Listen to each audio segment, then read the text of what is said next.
One of my most hopeful experiences in interfaith action, much more than dialogue and conversation, has been around comprehensive immigration reform.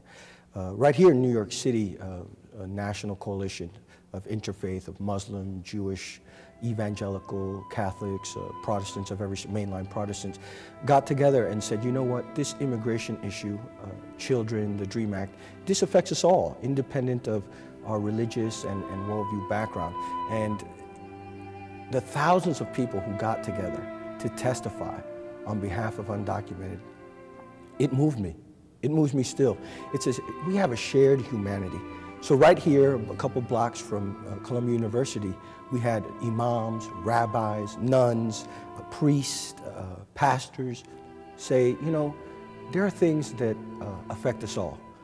And we got together, we called some congressmen, some councilmen and women, and we said, the church, the synagogue, the mosque, we're not going to be silent about this. And we brought our children, because it's about that. It's about how our children are going to live together and share a witness about being kind, being benevolent, and being humane to one another. And I think that that's an example the world should learn from and repeat over and over again. We are part of the American family. We believe that in a country where every race and faith and point of view can be found, we are still bound together as one people. That we share common hopes and a common creed.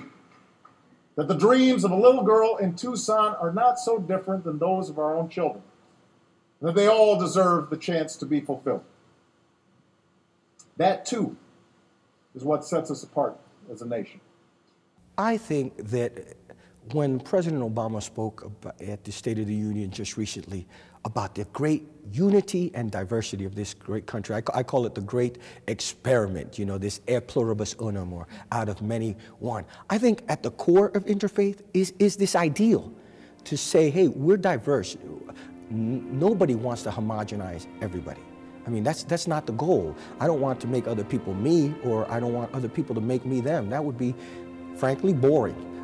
What we're trying to do is say, as interfaith co-workers in the common good and human justice, is to say, diversity is a good thing, but there are some things, some universal human principles around which we can work and co-labor for the sake of the common good. And I'm hopeful that this is much more than a kind of throwaway line in a State of the Union speech. I'm hopeful that Americans all across the nation, from California to New York, from Maine to El Paso, would say, hey, this is at the core of who we are, and that the interfaith coalitions across the country and across the world can show the way forward. That these interfaith initiatives, that what's going on in the UN in the next week, this kind of harmony, interfaith harmony week, will show the way forward for a better union. So I'm hopeful that interfaith is the template for e pluribus unum.